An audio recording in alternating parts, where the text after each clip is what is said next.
नमस्कार दोस्तों, आप देख रहे हैं युगचरण। आइए जानते हैं 13 नवंबर की ताज़ा और बड़ी खबरें। आप इस वीडियो को कहां से देख रहे हैं कमेंट करके बताइए। साथ ही डेली अपडेट के लिए युगचरण चैनल को सब्सक्राइब कर लें। आज की पहली खबर है कि झारखंड बंगाल में वोटिंग से पहले ईडी की छापेमारी। प्रवर्तन निदेशालय ईडी ने मंगलवार को झारखंड और पश्चिम बंगाल में 17 जगहों पर छापेमारी की।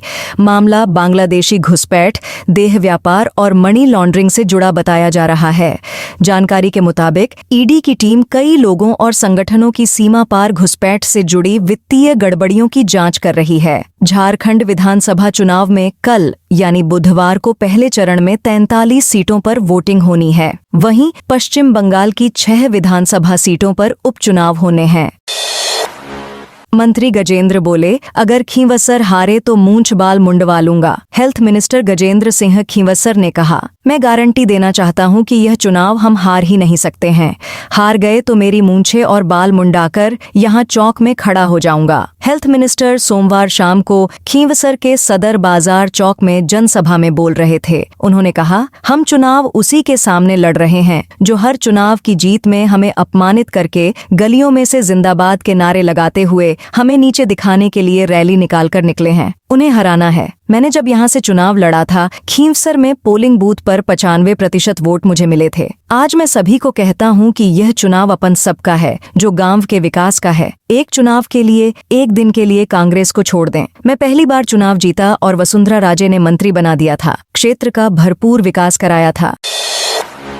प्रयागराज में 20,000 छात्र बोले, हक मिलने तक नहीं हटेंगे। प्रयागराज में लोक सेवा आयोग कार्यालय यूपीपीएससी के सामने 20,000 छात्रों का प्रदर्शन दूसरे दिन भी जारी है। रात में बड़ी संख्या में पुलिस, पीएसी, आरएफ लगा दी गई है। वज्रवाहन भी पहुंचा। प्रदर्शनकारी छात्र कैंडल और मोबाइल टॉर्च जलाकर आयोग सरकार के खिलाफ नारेबाजी कर रहे हैं। इधर लोक सेवा आयोग चौकी प्रभारी ने सिविल लाइंस थाने में एक केस दर्ज कराया है। अभिषेक शुक्ला और राघवेंद्र नामजद हैं। बाकी 10 लोगों की पहचान की जा रही है। आरोप है कि इन लोगों ने गेट नंबर 2 पर लगे सरकारी बोर्ड मोबाइल बैरियर को तोड़ दिया था। प्रदर्शन में कई शरारती तत्व घुस आए हैं। हिमाचल में टूरिज्म को लगेंगे पंख। हिमाचल सरकार ने 6 इको टूरिज्म साइट आवंटित करने को मंजूरी दे दी है। वन विभाग की मंगलवार को अतिरिक्त मुख्य सचिव एसीएस वन के पंत की अध्यक्षता में संपन्न एग्जीक्यूटिव काउंसिल ईसी की मीटिंग में साइट आवंटन का फैसला लिया गया। अब वन विभाग संबंधित बिडर को लेटर ऑफ अवार्ड देगा। ईसी ने कुल्लू की केसधार, कसौल, खीरगंगा, सुमारोपा, बिंद्रवणी और कांगड़ा जिले में बीड बिलिंग साइट को public private partnership PPP mode पर देने का निर्णय लिया है। इन साइट के लिए 16 बिडर ने आवेदन किया था। दिल्ली एलजी ने 2346 होमगार्ड की तत्काल नियुक्ति के दिए निर्देश। दिल्ली के उपराज्यपाल विनय कुमार सक्सेना ने 2346 होमगार्डों की तत्काल नियुक्ति का निर्देश दिया है, जिन्होंने अपनी शारीरिक माप और दक्षता परीक्षा पीएमईटी और लिखित परीक्षा उत्तीर्ण की है, जबकि 7,939 अन्य रिक्तियां 2 लंबित अदालती मामलों के परिणाम की प्रतीक्षा कर रही हैं। मंगलवार को उपराज्यपाल कार्यालय से एक आधिकारिक बयान में कहा गया है। इसके साथ ही उपर्युक्त 2346 उम्मीदवार जो योग्य हैं को अनावश्यक रूप से इंतजार नहीं करना पड़ेगा।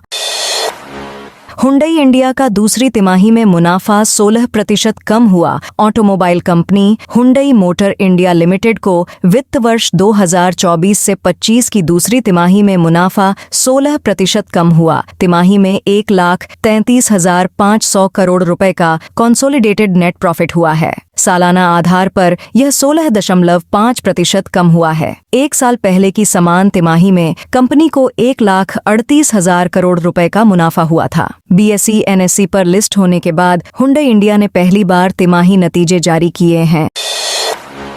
कश्मीर में बर्फबारी, दिल्ली में धुंध, तमिलनाडु में बारिश। देश में इन दिनों 3 तरह का मौसम नजर आ रहा है। उत्तर भारत में बर्फबारी होने लगी है। मैदानी इलाकों में धुंध के साथ दिन रात के तापमान में तेजी से उतार चढ़ाव हो रहा है। वहीं दक्षिण भारत में लौटते हुए मानसून के कारण बारिश हो रही है। जम्मू कश्मीर और हिमाचल में बर्फबारी शुरू हो चुकी है। कश्मीर घाटी के कुपवाड़ा में साधना, टॉप, गुरेज, पीर पंजाल रेंज, पीर की गली, सोनमर्ग समेत लद्दाख के जोजिला दर्रे में भी सीजन की पहली बर्फबारी हुई। वहीं मैदानी इलाकों दिल्ली, पंजाब, हरियाणा, उत्तर प्रदेश, मध्य प्रदेश प्रदूषण और धुंध से जूझ रहे हैं। इन राज्यों के कई जिलों में एयर क्वालिटी कंट्रोल 350 से 400 के बीच रिकॉर्ड किया गया।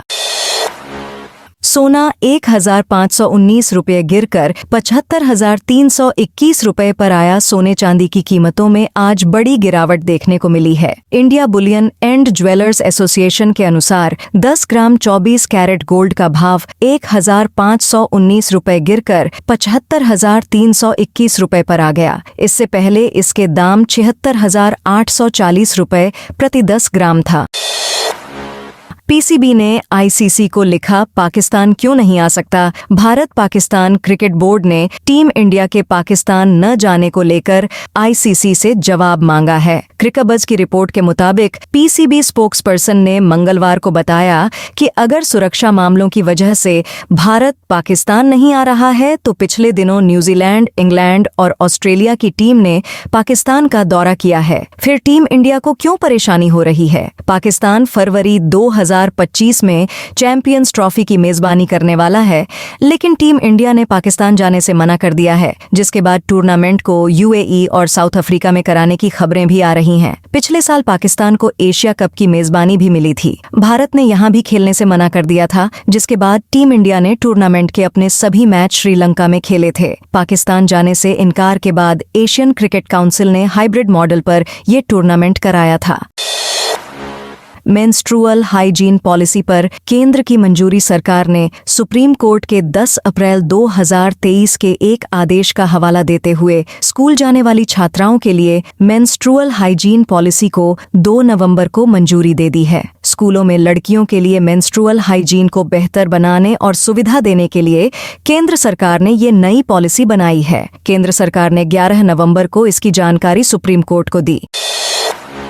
शाहरुख को धमकाने वाला वकील। रायपुर से गिरफ्तार शाहरुख खान को धमकी देने वाले आरोपी मोहम्मद फैजान खान को मुंबई पुलिस ने मंगलवार 10 नवंबर को रायपुर से गिरफ्तार कर लिया। एक्टर की टीम ने धमकी देने वाले के खिलाफ बांद्रा पुलिस स्टेशन में शिकायत दर्ज करवाई थी, जिसके बाद पुलिस जांच शुरू हुई थी। जिस नंबर से शाहरुख को धमकी दी गई थी वह रायपुर में रहने वाले वकील फैजान खान के नाम पर रजिस्टर्ड था। रिपोर्ट के अनुसार मंगलवार सुबह मुंबई पुलिस के सीएसपी अजय सिंह और उनकी टीम ट्रांजिट रिमांड के लिए रायपुर पहुंची। यहां फैजान को उसके घर से गिरफ्तार किया गया। आज उसे कोर्ट में पेश किया जाएगा। बॉर्डर गावस्कर ट्रॉफी खेल सकते हैं शमी। भारतीय तेज गेंदबाज मोहम्मद शमी ऑस्ट्रेलिया के खिलाफ 22 नवंबर से शुरू हो रही बॉर्डर गावस्कर ट्रॉफी में खेल सकते हैं। उन्हें 25 अक्टूबर को जारी स्क्वाड में शामिल नहीं किया गया था।